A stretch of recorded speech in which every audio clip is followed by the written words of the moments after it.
There's the physical part, but when I look at people in my neighborhood and when they're out on the street, it's the community that's the beauty. It's the fact that people can walk with each other or to each other. I mean, my daughter often has friends over. Again, she's in 7th grade. And one of the things they do is they go for a walk. They walk around, they'll come back an hour later. I don't know where they went, but they go and they talk and they walk. And they may not even have a destination, and they're doing that. And of course, they're also going to people's homes, and I never know exactly where they end up. But the point is, when you have neighbors that are friends, and you have classmates that are friends, you get into the habit of living in real life, and you get in the habit of going places on foot, and that will have an impact on your whole life. Hey everyone, welcome to the Active Towns channel. My name is John Simmerman, and that is Seth Kaplan, author of the new book, Fragile Neighborhoods, Repairing American Society, One Zip Code at a Time. It is a fascinating conversation, and we're going to get into that in just a moment. But I do have to say, if you're enjoying this content here on the Active Towns channel, please consider supporting my efforts by becoming an Active Towns ambassador. It's easy to do. Just navigate over to activetowns.org, click on the support tab at the top of the page, and there's several different options. Okay, let's get right to it with Seth Kaplan.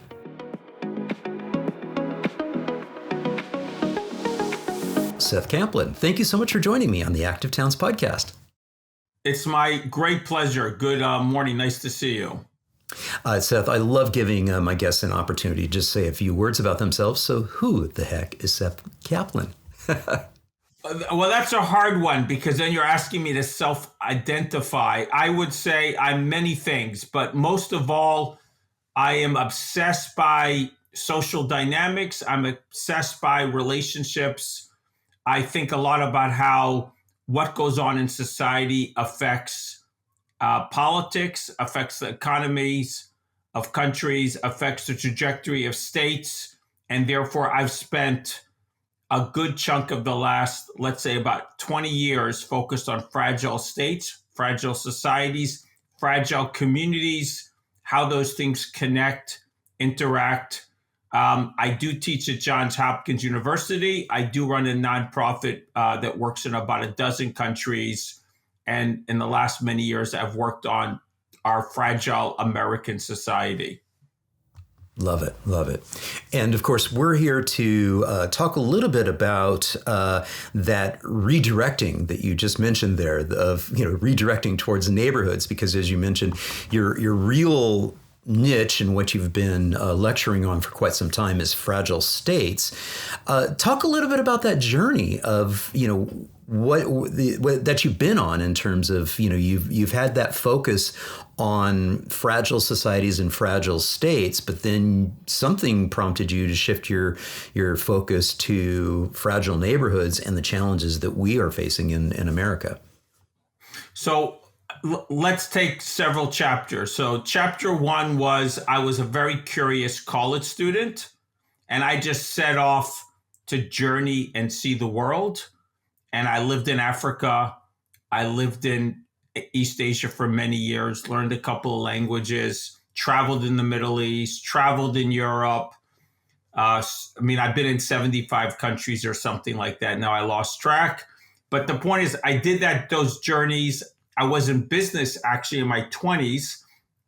And then some point, I just was asking myself, what is it that keeps me up at night? It wasn't worrying about my business. I found business was intellectually interesting, but it was also at some point trying to make more money or negotiate with all these people. It wasn't like the thing that I really wanted to do. So the question that kept me up every night was, why are some states working better than others?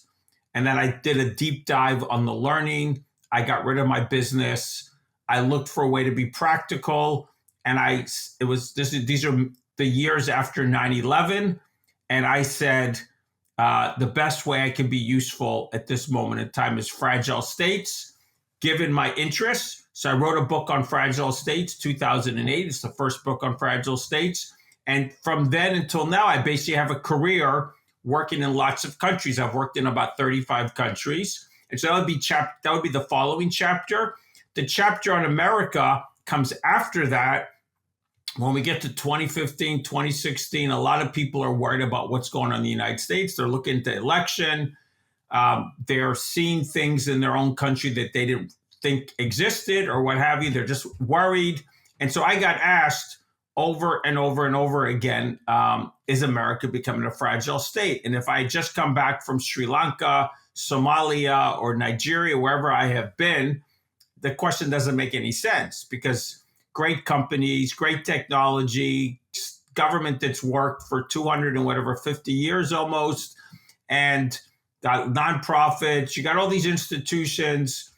What are people worried about? But then when you delve deeper into the subject, and for me, I always think about these questions relationally. I'm known for the social aspect when I deal with fragile states. I started with the Social Capital Group, spent many years with people starting in Washington and after COVID virtually around the country, just asking what is it about our country that is, what's wrong with our social health? Because that's really what I put my finger on. It wasn't the politics, the polarization, the mistrust, the headline items. It's really what's going on in society, because the politics and those other items are downstream. And so the deeper I went, the more I got fixated or interested in this question about the very hyper-local, the neighborhoods. And I think the reason for that is we have a lot of social problems. Some of them are, we see them in politics, but you also think about the drug overdose, almost 100,000 people, it was over 100,000. Now it's a little bit less annually dying. You look at deaths of despair, decline of health, and so on and so forth. All of these problems, mental health, children or youth not able to start, and all of these are relational problems. So the question I just kept coming back to was, what has changed in our relationships in the last 2 generations? And the biggest change is definitely locally in our relationships with each other. And that is why I landed on fragile neighborhoods. Yeah. Now, you open up your book, sort of encapsulating just that your focus has been on, those fragile states, and you do present that, that question of, people are saying, well, aren't we a fragile state too? Now, we're recording this on April 3rd, so the day after the tariffs got announced by our current president. And one of the things that you just said there is that we have a government that basically works relatively well. It's been around for 250 plus years, et cetera. Do you still kind of have that feeling that we have a government that works relatively well, or are there enough checks and balances that, the character who's at the top and in terms of administration, does that matter? Obviously, individuals are not irrelevant. Individuals make choices, whether it's politicians or chief executives or whatever religious leaders, they all matter. And I never want to say they don't matter, but I focus on the, let's say, structural, institutional elements. And I look at our history, and I tend to think whatever is happening in the moment, I don't pay too much attention to the news. I know I have students. I teach my most popular class is political risk. And it's really, really hard to get people to go from thinking about the news to thinking about some more structural issues. I literally use the iceberg as my analogy.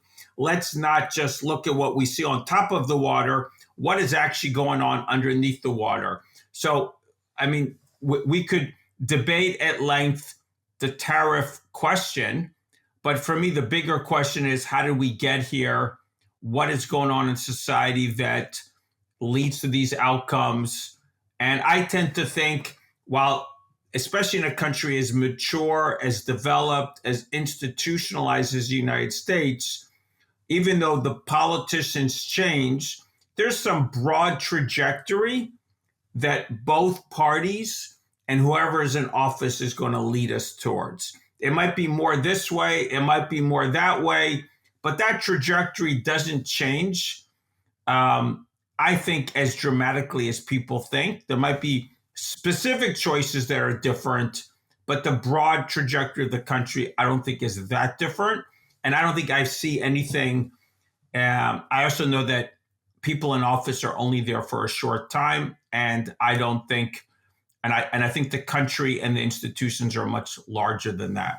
Yeah, obviously these are very traumatic times for many individuals who are experiencing the pointy edge side of what has also devolved into sort of culture war issues, et cetera. But I'm confident that the bedrock of democracy is good. The stuff underneath that, the surface of that iceberg is a good foundation. So we'll leave it. I live, John, if I may say, I live in Washington, so I know a lot of people are individually affected. And so there's a lot of personal, there's clearly going to be personal tragedies, and there are going to be choices made which are not great. Just think of some of the humanitarian crises around the world, for example, that we may not be addressing. And so I don't want to say anything positive. I can disagree with specific policies, and I can think individuals suffer. But if we're thinking about the big scope of the country and our society and where we're going, we need to very much divorce ourselves from these individual examples and think much more bigger picture. That's what I try to do. Yeah, yeah. Now, I reached out to you after you had published this piece here as part of AfterBabel.com and Jonathan Haidt's organization and sent this out. And I'm like, I got to talk to this guy. This is a fantastic article. And it gets to the heart of where your work, your book, and Active Towns, and you even mentioned Strong Towns in this. And I'm very close friends with Chuck Marone. And I know that you've recently spoken with Chuck. I was like, okay, this is beautiful. We need to talk about this because this kind of really gets to the heart of a lot of what I talk about on the Active Towns channel is looking at our neighborhoods, looking at our communities and how they're built and how they reinforce not only physical health in terms of encouraging physical activity and getting people outdoors out of their little cocoons, whether it's cocoons on wheels or cocoons of our suburban homes, but really interacting with people and enhancing sociability. Talk a little bit about this article and what you were trying to really communicate in this, and then we'll dive into some of the minutia of what you talked about here. So, for those not familiar, this Substack or this flow of articles related to Jonathan Haidt's book, The Anxious Generation, is all about how kids have gone from play-based to phone-based childhood and all the negative effects of it. And my argument, where I came in and offered an addition to their argument, was that we lost the play-based childhood before the phones, and that was because we had lost the community. And so really, there's not 2 chapters, there's 3 chapters. You lose the community, then kids get inside. They're not on their phones, but they've already lost a lot of the play. And then the phones come and take over, as opposed to the phones replacing the play, which is how they originally had it. And I don't think we restore the play without restoring the community. And that's where the physical landscape and some of the institutions and the relationships matter. So what I write here and I write in these other articles is the importance of taking this communal lens, taking this place lens, taking a very hyper-local lens, as if you as a parent want your kids to go out and play. First of all, you probably are more reluctant to do so if you don't know any of your neighbors. And second, if you were inclined to do it, well, you could just send them off alone, but it'd be so much easier, especially at the younger ages, if they had a neighbor that they would go play with, if they would play in front of the house. I have 3 kids. My middle kid is 6. And anytime the weather is a bit warm, and sometimes when it's not so warm and he's home, he's immediately looking across the street. or my neighbor. We have kids everywhere in my neighborhood, but particularly across the street this way, and I'm probably pointing the wrong way. But then I have the neighbor on this side. I'm pointing as if I'm looking out the front window, which I'm not. And the point is, those are like his two natural. I mean, there's be other kids, but they're a bit further away. And then there's a playground like a block away, which we let him go to or come back to a lot, even though he's got to cross this not a very busy street. But the point is, the fact that you know your neighbors, the fact that there's a place that lots of kids gather and people trust each other and don't have to be on top of their kids, it just changes the total equation. And what I'm writing here is, well, this is important. It's not duplicable virtually. It's not duplicable simply because one family, for the most part, wants to do it. We got to take the collective action problem of the relationships in the neighborhoods to heart if we're going to address this problem. Yeah. And I appreciate, too, that in the article itself, you really point to an inflection point within our society. And it's kind of something that we talk about frequently here on the channel, is that inflection point of when we sort of allowed the automobile to overtake our built environment, because it fundamentally changed what our neighborhoods look like and how they operated and how they feel. Yeah, I think if you, I don't think it had to be this way. I mean, again, we could have built an automobile friendly society that was not automobile centric, if you understand what I mean by that. I think I'm not a Luddite. I'm all for technology. I'm using Claude and AI, even though I'm also wary of what it will do to our society if we don't intentionally build a community or neighborhood centric society. But doesn't mean I'm not going to use the technology. I feel like we're safe because we do have a strong community. We're much more resilient and prepared for technological change than most places. But I think the key point, and I don't think it's just cars. When I think about this problem, I think about the physical changes and I think about the institutional changes. So the physical, when you spread people out and you leave them with no center, no neighborhood identity, no commercial district, no neighborhood school, no local churches, you're driving to churches, you're driving to shopping, your kids are driving whatever to school, and there's nothing local that actually brings people together. Well, those neighbors have no need to know each other, and likely it might be initially we get into the car, but we still have the norm and the culture of knowing each other. But then a few more years go by and a generation goes by, and after 25 years, we've even forgotten how to knock on the door and say hi to our neighbor. And I know so many people, they live in places and they're like on an island. There might be a beautiful house and they might be surrounded by beautiful houses and they might have their place to walk and to bike and to take their dog.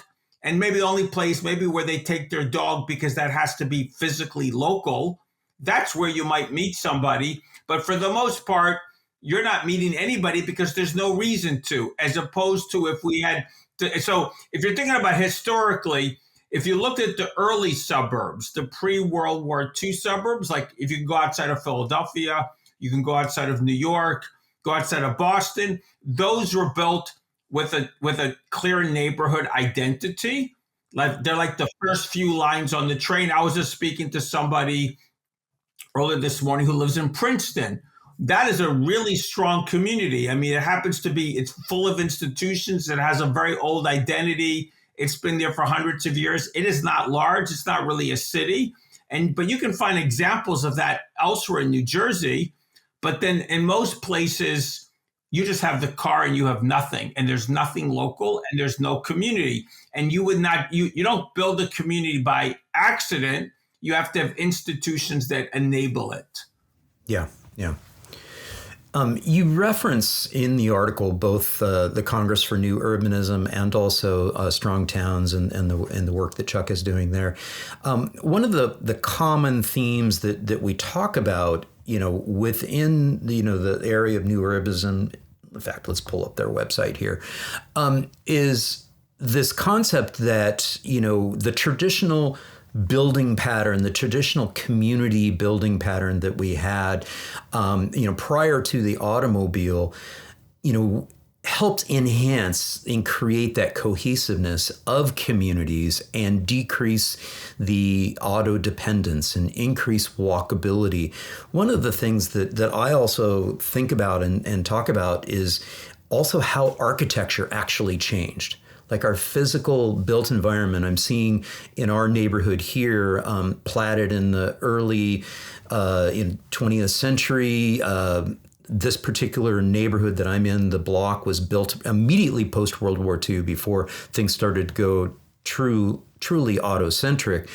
And homes were smaller cottages, front porches.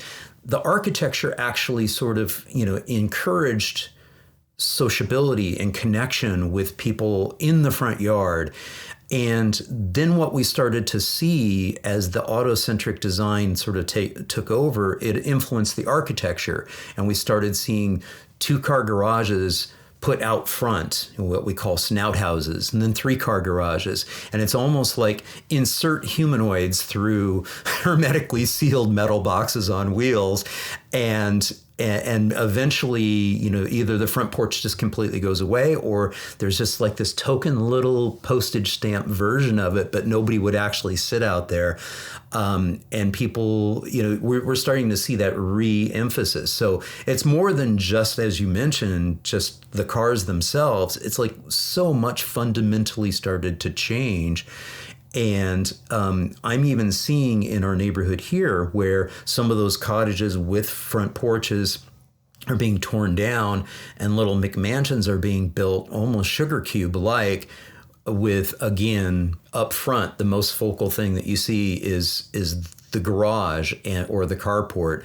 Insert humanoids, and then they dash in. They don't even use the front door per se.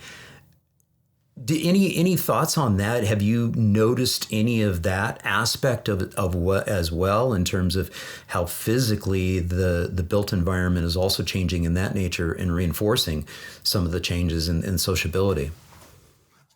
So you're very. I could talk about the individual houses. What I tend to think about is the neighborhood level. So for me, an obvious change is, and we can just list a bunch of bullets. It used to be you built a neighborhood with a clear center, like a commercial corridor. And that commercial corridor would bring identity and produce gathering places. And you would go to the local market and you would go to the local coffee shop, whatever it was. It certainly was different 60 years ago than we have now. But I grew up in one of those early 20th century towns in New Jersey. We had a 4-block downtown. Every day after school, we went downtown. So the commercial corridor, the local school, if you look at any pre-war plan of a city, I mean, I can think of Detroit, which I wrote about. I could think about where I grew up in New Jersey. I can think of a lot of places.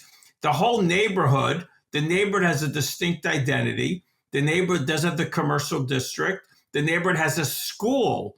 In many places, the school is the center of at least a part of a neighborhood. I walked to school, 4 blocks to school.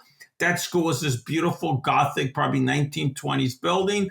And so I mean, and then if you went to a church or a synagogue or whatever, you would go walking to these places. So I would say when I think about the physical changes, I think before I even think of the houses, I think about how there's a place effect about if you're walking, if walking is the starting point. It doesn't mean that you don't have houses. You don't need I didn't grow up with apartments in my neighborhood, but the point is all the things you need in your life were designed to be walking a distance from you. It may be 6 blocks, it may be 3 blocks. And I understand efficiency. I understand the idea of going to a bigger supermarket. And I mean, I use Amazon, to be honest, a lot and all that stuff. But for neighborhoods to thrive, for community to thrive, you need lots of institutions locally. And if you build the landscape on the assumption that there's nothing but houses, that by itself does great damage to this idea that we need to have place-based relationships. And that to me is a much larger effect, this idea of single function zoning, and that we shop here, we live here, and we pray over there, our kids go to school over there. That whole concept to me is a much greater impact. I mean, of course, what you say about the changes in the houses, but I would also say it's true where I live, except my neighborhood is so strong and rich. When COVID happened, what did people do? Everybody just took benches or chairs and planted them in their front yard. So even if the houses didn't really have front porches, which very few of them do, people created spaces to continue the conversation. I can think of a neighbor around the corner, and we have carports here. We don't have garages for whatever reason. Maybe there's a few garages. And COVID happened. They had the benches, and COVID was still going on, and the weather was getting cold. And so they set up couches in their carport with portable heaters. And so literally people were constructing on the fly ways to remain relational. Meanwhile, WhatsApp became very popular then. We didn't have WhatsApp before then so much. Everybody was on a WhatsApp group, volunteering to help neighbors. And so all this stuff was going on. And I think the key point is we had community, and the physical landscape is good enough for community. It's not great. We do have a commercial center. We do have community schools, but a lot of people still drive, and a lot of places don't have sidewalks, but you can walk from one end of my neighborhood to the other, let's say in 25, 30 minutes. And there's not a lot of traffic. So I would say the landscape is good enough, not great, but it meets the thing is, the most important thing is all those institutions are local, and it's the institutions that bring us together. And when you build the physical landscape to literally exclude the institutions, that to me is the biggest hit from how we've designed places. Yes, we could talk about the houses, but I think when you don't have a neighborhood lens and you don't build in all those institutions that now allow places to flourish, then you're systemically isolating people from one another. That to me is the biggest problem with how we've thought of our landscape. Yeah. And I think that, I guess, defaulting over to the architecture was a shortcut to also talking about how so much of what we have done has changed to support the assumption that everyone will drive everywhere for everything. It influences our land use code. And even worse, I would say we've actually, we have done over decades, not only drive, I would say that we will do everything alone. Right. Yes. That to me is, yes, that we drive, but even more critically that we've designed our physical landscape to be alone, to isolate, to disconnect. And then we wonder now why we have that result. And again, it's the physical landscape. It's also the way we've designed institutions. Because again, I like to think of institutions a lot because we meet through institutions. The physical landscape decides what kind of institutions are possible, but it's the institutions that matter. But I would say if you design both to isolate and disconnect, that is the result that you will get. And that is the result that we have. Yeah. Yeah. And we've also codified the building of said institutions through parking minimum mandates to say, oh, if you want to build a church, if you want to build a cafe, the other thing that you have to do is you have to cordon off a huge amount of parking to be able to support that. Whereas, before, in the past, many of our institutions, many of the places, the desirable destinations that we would go to in our traditional community pattern that literally existed for thousands of years, until the automobile, they would be within walking distance, they would be within easy biking distance, and you would get to them, and they were very much a part of the community, a part of the neighborhood. So I would say it's not until we got the automobile, it's until we got planners trying to zone or create rules for the automobile, because it's not the automobile that brought this about. We have, in my neighborhood, we do have local churches and synagogues. And as far as I can tell, they are not burdened by lots of parking. They have some parking, but it doesn't mean they can't be between houses and whatnot. So I don't know the rules, but if someone had required them to have 100 spaces, they would have need to tear down 3 or 4 houses. I can think of I can think of two houses of worship, the 2 newest ones in my neighborhood, and they literally have a small square where they have a building, and one has no parking. Maybe they use the parking of something nearby, and one probably has parking that is basically become like with a tent. Literally neither has regular parking on site. So something allowed that to happen. But I can certainly think that in some other case, they would have had to take up a lot more land, and that would have been somewhat self-defeating. And the same thing for schools. I'll give a very good example. We have a local public school like 2 blocks away.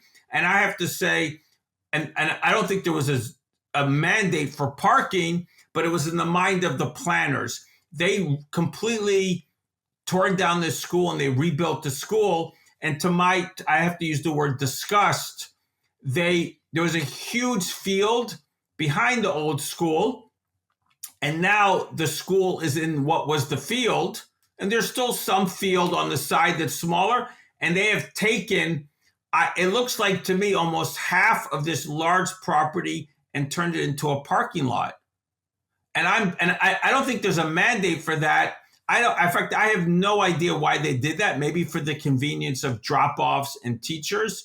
But for the most part, there's a huge parking lot on what used to be a field, and it's not used to a full extent. So I'm baffled by that whole choice, to be honest. And that happened within the last few years.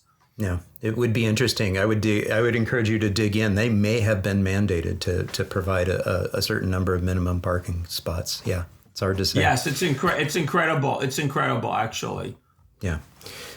I'm going to come back to this image that was part of this article. And one of the things that you had talked about as we were giving the introduction to this article was play and play based and that sort of it. Do I understand correctly that you have some connection to Utrecht in the Netherlands? I have a PhD from Utrecht, actually. I didn't get my PhD when I was 22 or 25. I got it after 30. And I actually was not looking to get a PhD, but someone offered it if I wanted to write a book. And I didn't have to attend classes. So that sounds like a good formula for me. So I took it and I got a PhD. And it's a very good school. But Utrecht is a beautiful city. The old part, if you want to look at it, really we don't have those cities in America. Very pretty old city. So I'm very familiar with Utrecht. This past summer, I spent the better part of 3 weeks there. And one of the things that I love about Dutch culture and cities like Utrecht in the Netherlands is that they really take childhood independence to a whole new level. And we really see this manifestation. So we see, going back to this image here, this photo here, and we had mentioned, we referenced, the how the play had sort of changed and morphed over these years. And one of the things that I love about that Dutch environment and the built environment, how it supports childhood independence, is, really seeing in real life how, the children are able to grow up. There's a rich environment for them to be able to, develop a sense of efficacy, self-efficacy, and confidence of being able to navigate in their cities, and they do, and it's really wonderful to see, packs of kids, oftentimes many a little bit older than this, but really getting around their community and understanding their community, and that that very, very important stage of sociability as well as maturity and becoming more fully functioning adults because they haven't had helicopter parents over the top of them. And I have to think that a big part of that is the neighborhood designs, is the community design, is the cultural, approach to like encouraging that. They literally want their kids to develop that self-confidence and self-efficacy of being able to get out and explore. So I have not raised a kid in the Netherlands, so I could not give you a personal story, but I do think you can certainly find many cultures in which there's much less control of kids and there's much more freedom. I do think what's interesting in a place like the Netherlands, because I have had some interaction, is there is a greater awareness of the importance of neighborhoods. I've seen that in Denmark. I've seen that in the Netherlands. And I don't know if it's because of the culture, the size of the country. I do think you also see it in older cities. If you go to, it's hard not to go to an Italian city and there's the neighborhood park, there's a neighborhood church, there might be the neighborhood civic or government building, and the neighborhood school. And this is all built into the physical landscape. I don't know what they're doing now, but because these countries are old and because they literally were built around neighborhoods, it surely must have a longer legacy or a longer impact. But of course, there's also the culture of just giving your kids a bit more freedom than we do here. I tend to think Americans tend to be extreme in this way or that way. It just seems to be in the culture. Sometimes it's for the better. Sometimes it's for the worse. It just seems to be our pastime to do everything to an extra degree. So it's not bad to worry about your kids, but I would say if you don't let your kids grow up, and I think one of the points I made in this article was we don't let our kids grow up in real life, but online, we're letting them interact with lots of information and people and ideas as if they were adults. And that's backwards. And what we really ought to do, and growing up is not, you don't turn a switch at 18 and you grow up. You have to literally practice it. So my oldest is almost 13, and I find myself trying to be very intentional about giving her practice. How do you practice doing a little bit more every year? Go buy something for us. Go disappear for the afternoon. Well, tell me where you are. I'll pick you up at whatever, 8:00. You can call me then. And she doesn't have a phone. Or when she gets just a bit older, I'll take her to some events I go to. The whole point is you want your kids to grow up and you have to give them the chance to practice. And it's gradual. And the problem with phones, it's even if you try, it's much harder to control and have boundaries and have that incremental progress. And as a result, I think we're doing a great disservice to our kids. Yeah. And it's not to say that the Dutch are Luddites. These kids, every single one of them, for the most part, from what I could tell, they all have phones. They are plugged in as well, but they have rich, they vital have phones life. to own. I would say they do have phones too. I am not a fan of giving kids phones until I always tell my daughter, when you get a job, you can have a phone. And then we might not get a smartphone. We are, I realize that there's a lot of benefits of, she has her own Chromebook, so she does use technology, but the phone is different. And the Chromebook, we don't give her universal access to everything. She has whatever website. She needs another website, we add it. we're being open, but this is something that takes a process. And for me, actually, I would say if you look at our education system, this is a little bit of a tangent. We tend to think of education today in terms of tests, in terms of vocational learning, and in terms of careers. And that's actually not, that's a very narrow way of thinking about schools. If you thought about schools historically, it'd be about character building, it'd be about getting independent, it'd be about community building, it'd be about learning the social. And so there's a lot of things in schools. And as far as I'm concerned, learning the relational part is just as important as learning the vocational part. And I literally, when I think about my kids, I'm happy to compromise, not completely, of course, but make some compromises on their vocational or their more academic side in favor of giving them a chance to learn more about relationships and sociability, and giving them the chance to have the freedom, but also keeping them off the phones and living in a community, which is an intentional choice that we have made over and over again. All of this plays to those things. Yeah. Yeah. What's interesting, you referenced the fact that many of these places that we point to, like in Europe, the Netherlands, the Denmark, et cetera, many of them were well established as cities, long before the advent of the automobile. It's encouraging for me to see, especially like in Utrecht, if we want to stick with Utrecht, them building out brand new communities, brand new neighborhoods that will be housing, in upwards of 20,000 people.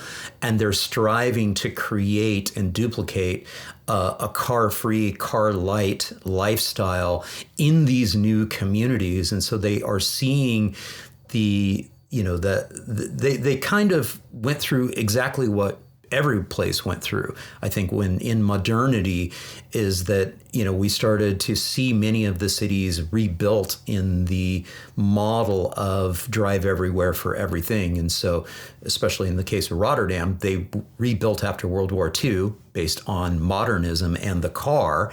And then several decades later, they realized, we have dead, sterile environments here, and now they're going through a 3 decades long process of trying to reverse that auto-centric, car-dependent design and create more livable places.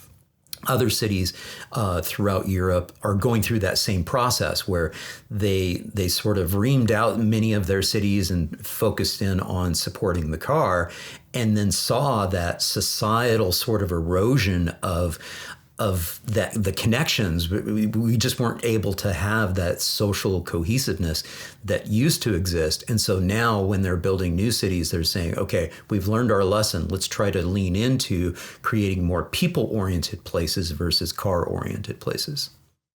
I mean, I would just say that when I think about the disconnection in America, I definitely believe that the vastness of the country is an underrated characteristic. And so when you compare like the Netherlands or Denmark, these are countries that are really compact. They're very dense. They have deeper historical roots. And being mobile means you're moving an hour, 2 hours away from, there are people who work in Utrecht and live in Leiden, or work in Amsterdam and live in Utrecht, or The Hague, whatever. Or the thing is, they have a lot of cities. They're very horizontal in terms of they're not concentrated, but the fact that they're dense and they have this history. I think the United States, being a country that, even though I think it's over celebrated, the fact that you just get up and you do something completely different than where you came from, and you move far away, and we do that.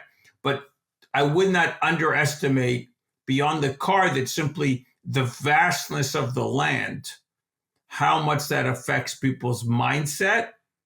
And so I think we would never design a country quite like they do in Europe, simply because of the different history and the different geography. And I live in a suburb that's relatively compact and is car-centric, except because it's built in a way and that there is institutions that allow us to celebrate the place, join together in the place. And so I do think you could get a lot of hybrid solutions that would satisfy a lot of people and that would lead to much better results, and that we don't all have to look like Savannah, even though I love Savannah as being one of the great examples of what we might call old urbanism. And I often think that new urbanism is simply old urbanism in a new form. And so I love that, and I'm happy to live in that. But I do think we can come up with some hybrid solutions that are relatively compact, even if they allow perfectly good use of the car, and it allows people to have their own properties, their own yards, and all that stuff. But the thing is, it's built around local institutions and local connectivity, and that would change the equation dramatically if we could. Again, you have a range, but we need a lot more of hybrid solutions, and they're probably easier to create, given how suburban we are, than to go back to the very dense form that's the ideal, but I think harder to create given how spread out we are already. Yeah, and you do point out, that correctly that, we are relatively spread out, a massive nation in terms of size. But even given that, when we look at the number of trips that people take, and we look at the average distance of many of those trips that people take, it's ultimately inherently bikeable distances. Some 40% are 5 miles or less. And with the advent of electric assist bikes and cargo bikes, we're starting to see that these are very doable distances so long as there's safe infrastructure for people to be able to walk and bike to meaningful destinations. And so we're starting to see that, oh yeah, if many of these trips are actually relatively short, and that may not be the commute trip, maybe the commute trip is a 20-minute drive, but when we look at some of these other trips that we're taking, caretaking trips and trips to meaningful destinations in the community, we're starting to realize, oh yeah, that park that we want to go to, that school that we want to go to is actually bikeable distance, maybe not walkable distance, but bikeable distance, if only there were safe facilities to be able to encourage that. Protected bike lanes, separated pathways, things of that nature. And so we're starting to see that enhanced awareness and seeing that built into community design so that we, quote unquote, get the best of both worlds, where we get that single family home, we get that backyard, we get the front yard, we get the model that seems to be popular for a subset of the population, but at the same time, creating the connectivity and the cohesiveness with active mobility. You mentioned in your article that one of the key things too is making sure that we do start embracing more dense neighborhood designs so that we can have more people within reasonable walking distance to meaningful destinations. I mean, I appreciate the movement on bicycles. I think walking is far more likely to get traction than bicycles for many people. I think there's a much larger audience for walking. In my neighborhood, the people who bicycle are the high school kids, and they might bicycle to school or bicycle to each other's homes.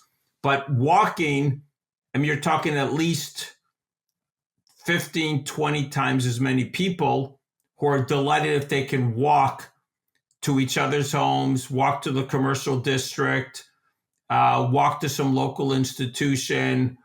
And I think the idea that place has to have an identity, place has to have that place to shop, that place to gather, those restaurants. It has to have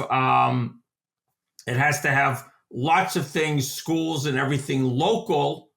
And then people will walk much more. I mean, it helps to have the sidewalks. Not every street in my neighborhood has a sidewalk, but there's not a lot of traffic. So actually, I find the lack of traffic, meaning it's safe to move on that street, to be actually more relevant than the sidewalk, to be very honest. And we have probably half sidewalks, half not.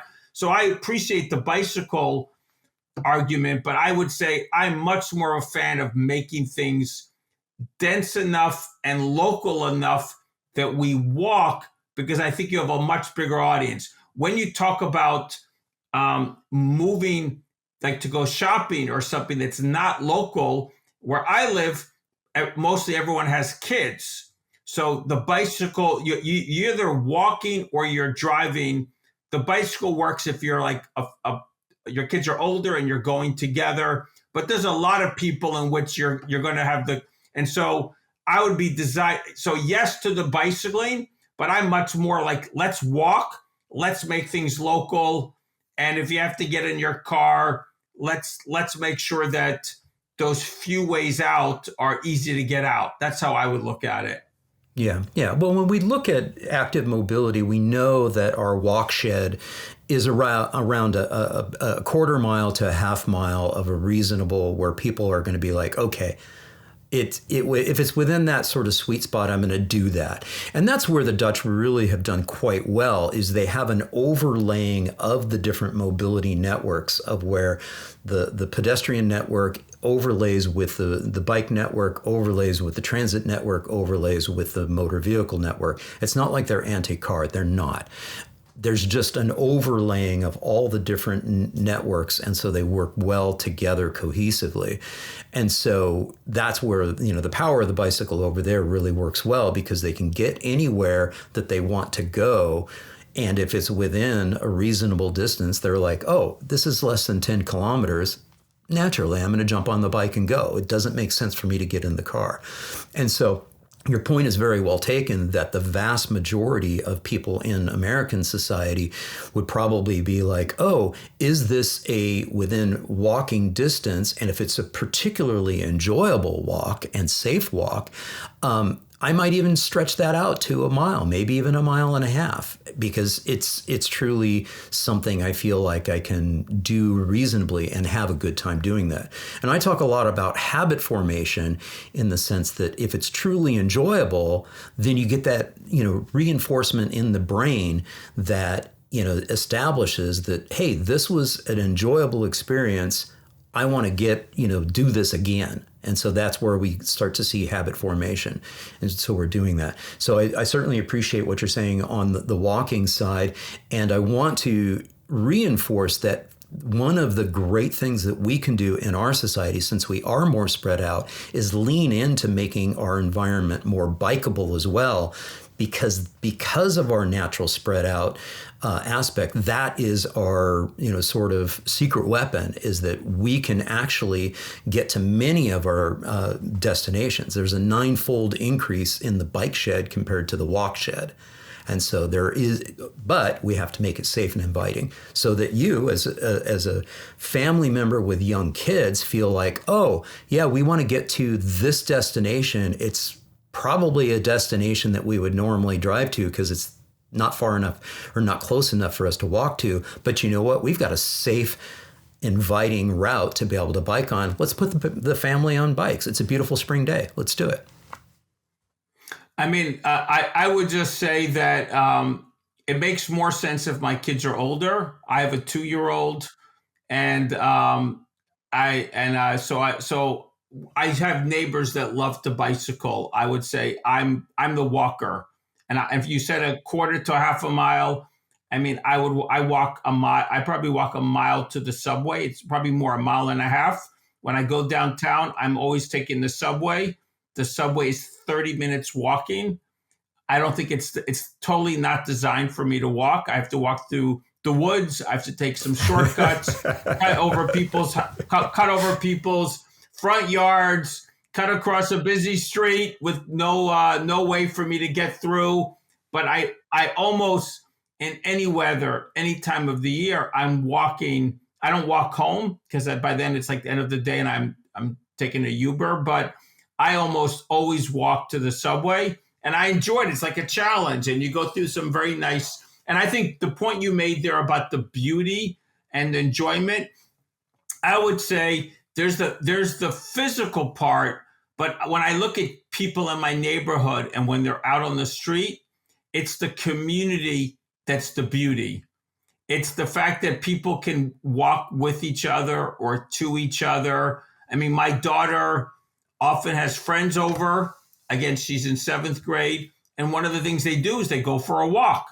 They walk around, they'll come back an hour later. I don't know where they went, but they go and they talk and they walk.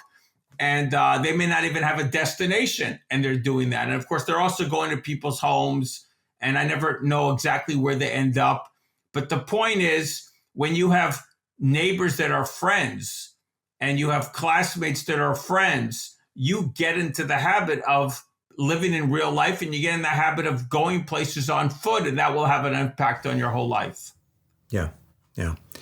And you do talk about this a bit in your book as well as in the article, that, being able to establish and reinforce the sociability of these environments. And, the challenge that I oftentimes have here on the channel is, do you even know your neighbors? Have you gone out of your way to even get to know them? And we saw this in our neighborhood here, is that 2 major events really enhanced our ability to get to know each other within our community. The first was, of course, the lockdown in 2020 with the pandemic. It's like we, suddenly found ourselves walking in our neighborhood and, checking in on each other. Are you doing okay? Okay, great. That's wonderful. Of course, it was a little weird, we're like standing at distances, as we're conversing in the middle of the street. The second was about a year later, where we had a week-long power outage because of a freak winter storm that, for Austin, Texas, we're not used to deep snow. And so we got, 8 to 10 inches of snow and below freezing temperatures and our power was knocked out. And so everybody was, in dire straits trying to come together. And so as a neighborhood, as a community, we started to check in on each other. How you doing? Okay, et cetera. What's interesting is the lingering effect in the community from both of those, instances, is that we have a closer connection, a closer amount of cohesiveness with each other. And then we see that spread out blocks away from us, where we're noticing that more people are walking in the neighborhood and conversing with each other and checking in on each other. And you see familiar strangers. You see people that you don't really know, but you recognize them and you say hi and you have that connection with them. And I'll say this too, because we talked a little bit about the circa when these neighborhoods were developed. We also have no sidewalks. And so we're literally sharing the street space with the automobiles. And since we're out there in numbers, it's creating a traffic calming effect as well with the neighborhood and with the drivers. To close us out, talk a little bit about that side of it, because you do touch on it in the article and you do touch upon it in the book of how important it is to have that neighborly sort of cohesiveness and understanding and getting to know who your neighbors actually are. Well, I would just say that, a lot of people are unhappy, depressed. Their whole mood is affected because they use politics for them is like a spectator sport, or they're worried about what's happening in the world, or and I think something that we don't talk about is, if you're isolated from people around you, what do you fixate on? So I live in what I would call a joyful neighborhood. I walk out on the street, I go whatever direction I want to go in, and I know who's behind the doors. I can say hi to the people. I went for a walk this morning. I saw one of my neighbors, and she was in front of another house because her mother lives a couple blocks away. They were getting a delivery or what have you. And I take walk another block, and I saw someone someone getting in the car to take his kids to school. They have to drive a little bit to get to school. And so I know that family, and I've been in that house before. And the point is, and I was in that woman's house before. I've never been in her mother's house, but I've been in her house. She's actually down the street. The point is, I walk around, I know hundreds of my neighbors. I may not know them very well. Some of them I know pretty well. A lot of them I just know. I've been in the house of dozens of my neighbors, if not more. I know how many kids they have. I know where they go to school. My wife could tell you what she doesn't like about their interior design and why they did this to their kitchen versus that. You know, we have all these discussions. The point is, we have a level of intimacy with our neighbors that most people don't. And when you have that level of intimacy, it does a few things. One, it makes me feel that I live in some sort of security blanket.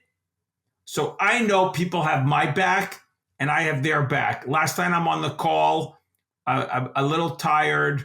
My kids have to get to bed, and there I'm on the call for 75 minutes because I'm on the board voluntarily of a local organization. That's the one I get most involved with. And I know many of those people pretty well because I see them maybe once a month. It would happen to be virtually. Sometimes it's in person. But the point is, I have this security blanket. I have all these relationships. If I need something, my wife had to go take care of her mother. I needed help with my kids 2 mornings and 2 evenings. 4 different neighbors stepped in, just as an example. And I can give so many. Another thing is because I know them, my kids are bored. I say, okay, you run over there. It's a lot easier being a parent when my kid is frustrated and there's other kids around. They don't want to play with each other, to be honest.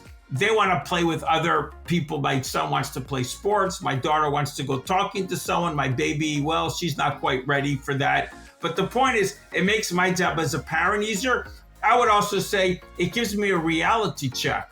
I have neighbors that are Democrats. I have neighbors that are Republicans. I have neighbors that love the new president. I have neighbors who hate the new president. And I know them all. I also have, if I'm having problems like with one of my kids or in my relationship, you know, I have neighbors that I can actually hear their story and realize that my problems aren't so great, or I might get some practical advice. The thing is, it's a source of information. It's a source of support. It's a source of joy.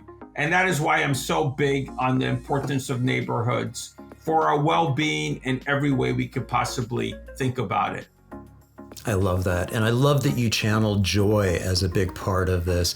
Seth Kaplan, author of the book, Fragile Neighborhoods, Repairing American Society One Zip Code at a Time. This has been such a pleasure, Seth. Thank you so much for joining me on the Active Towns podcast. Thank you so much, John. My great pleasure. Hey everyone, thank you so much for tuning in. I hope you enjoyed this episode with Seth Kaplan. And if you did, please give it a thumbs up, leave a comment down below, and share it with a friend. And if you haven't done so already, be honored to have you subscribe to the channel. Just click on that subscription button down below and ring that notifications bell. And again, if you're enjoying this content here on the Active Towns channel, please consider supporting my efforts by becoming an Active Towns ambassador. Again, navigate over to activetowns.org, click on the support tab at the top of the page, and there's several different options, including becoming a Patreon supporter. Hey, patrons do get early and ad-free access to all my content, and every little bit helps and is very much appreciated. Again, thank you so much for tuning in. I really do appreciate it. And until next time, this is John signing off by wishing you much activity, health, and happiness. Cheers. And again, just want to send a huge thank you to all my Active Towns ambassadors supporting the channel financially via YouTube memberships, YouTube super thanks, as well as making contributions to the nonprofit and joining my Patreon. Every little bit adds up and is very much appreciated. Thank you all so much.